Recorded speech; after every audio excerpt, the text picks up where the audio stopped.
देखिए green TV YouTube पर भी, बस सब्सक्राइब करें और बेल आइकन दबाएं। नमस्कार दोस्तों, स्वागत है आप सभी का किसान बुलेटिन में और मैं हूं आपके साथ पारुल यादव।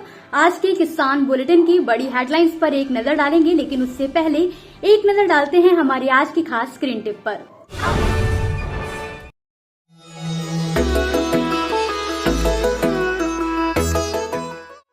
नीम की खली को अच्छी तरीके से पानी में घोलें और घोलने के बाद इसमें 200 ग्राम सर्फ पाउडर डाल करके और अच्छी तरीके से पानी में खूब चलाएं तो ये सफ़ेद रंग का वो घोल हो जाएगा। इसको छान लें और स्प्रेयर से फिर जो है हम इसको अगर स्प्रे कर देंगे तो ये चूसने वाले जितने भी कीट हैं, जैसे माहू है, माहू जो है वो उसका हम उपचार कर लेंगे। आपको हमारी आज की खास स्क्रीन टिप कैसी लगी और आपका इस पर हमारे लिए क्या सुझाव है, हमें कमेंट बॉक्स में लिखकर जरूर बताएं। फिलहाल अब जल्दी से एक नजर डालते हैं किसान बुलेटिन में आज की बड़ी हेडलाइंस पर। किसानों के लिए बड़ी खुशखबरी, एक बार फिर सरकार बढ़ाने जा रही है खरीफ फसलों का एमएसपी। अब आंध्र प्रदेश में ड्रोन से होगा उर्वरकों का छिड़काव। राज्य सरकार द्वारा शुरू की गई योजना। बारिश से बर्बाद हुए केले के बाग, नुकसान झेल रहे किसानों ने मांगा मुआवजा। बीते काफी समय से न सिर्फ किसान बल्कि आम जन भी महंगाई की बढ़ती मार से काफी ज्यादा परेशान है। हालांकि हालातों को देखते हुए सरकार द्वारा इसमें कमी लाने की कोशिश की जा रही है। इसी कड़ी में एक कदम बढ़ाते हुए सरकार द्वारा किसानों को बड़ी राहत देने की तैयारी की जा रही है। जानकारी के लिए आपको बता दें कि वर्ष 2022 से 23 की खरीफ फसलों के लिए सरकार एमएसपी बढ़ाने का ऐलान कर सकती है। खबर की माने तो केंद्र सरकार इस वित्त वर्ष एमएसपी में 5 से 20% तक की बढ़ोतरी कर सकती है। कृषि में लागत और कृषि उपकरणों के दाम बढ़ने के कारण सरकार इस फैसले पर विचार कर रही है। उम्मीद की जा रही है कि सरकार के इस फैसले से किसानों को काफी राहत मिल सकती है। जाहिर है कि साल 2018 से 19 के बाद सबसे अधिक उत्पादन पर आ रही लागत को देखते हुए 50% लाभ की एक नीति बनाई गई थी।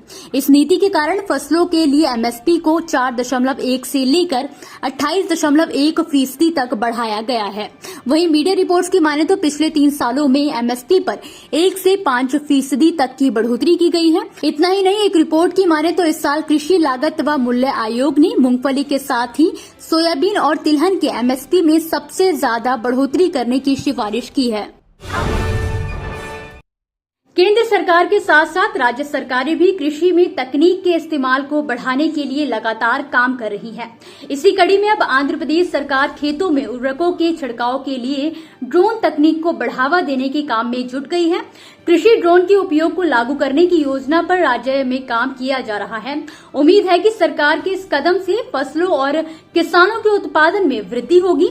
खाद का छिड़काव करते समय अभी तक किसानों को जिन समस्याओं का सामना करना पड़ता है, उनका सामना नहीं करना पड़ेगा। गौरतलब है कि आंध्र प्रदेश एक ऐसा राज्य है जिसने कृषि के लिए बुनियादी ढांचा विकसित किया है और यहाँ का कृषि ढांचा बाकी राज्यों की तुलना में काफी बेहतर है।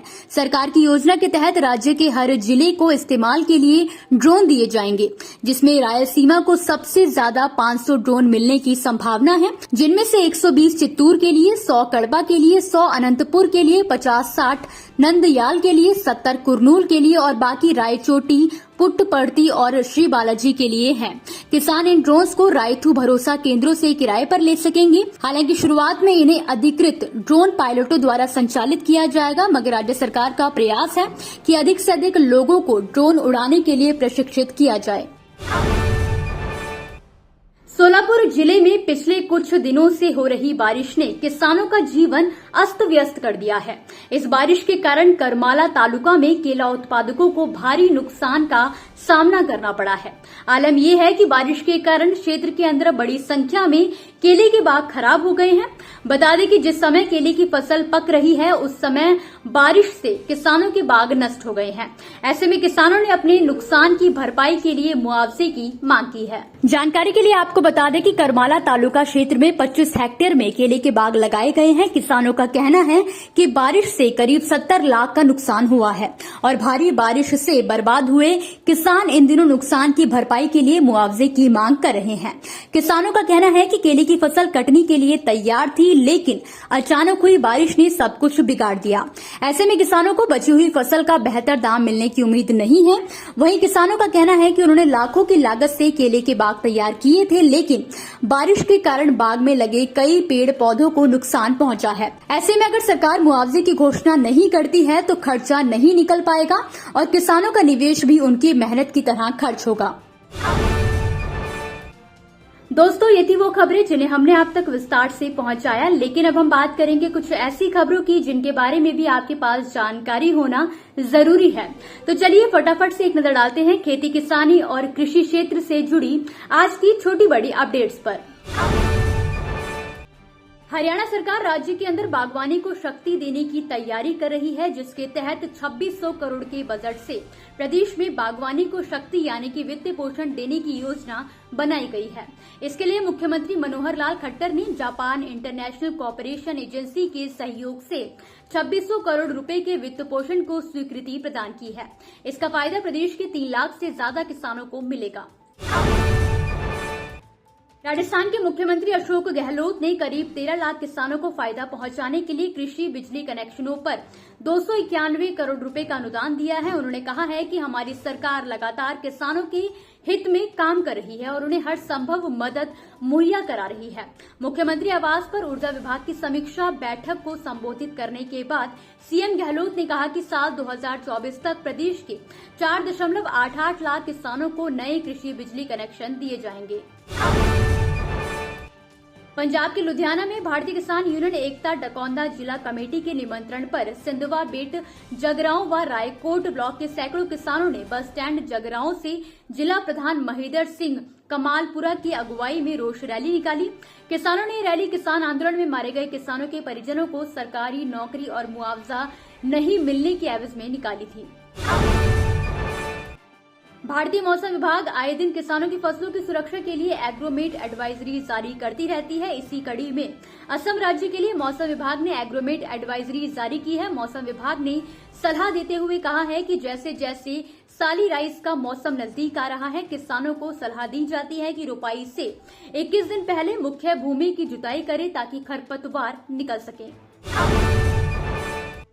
कर्नाटक के कृषि कल्याण विभाग में इस समय कर्मचारियों की कमी एक बड़ी समस्या बनी हुई है। विभाग करीब 50% से भी कम कर्मचारियों के साथ इस समय काम कर रहा है, जिसका सीधा असर प्रदेश के किसानों पर पड़ रहा है।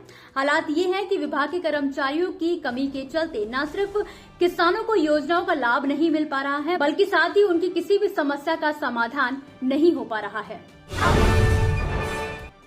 इसी के साथ आज के किसान बुलेटिन की बड़ी खबरों में फिलहाल के लिए बस इतना ही। आप मुझे दीजिए इजाजत और देखते रहिए ग्रीन टीवी। नमस्कार। देखिए ग्रीन टीवी यूट्यूब पर भी, बस सब्सक्राइब करें और बेल आइकन दबाएं।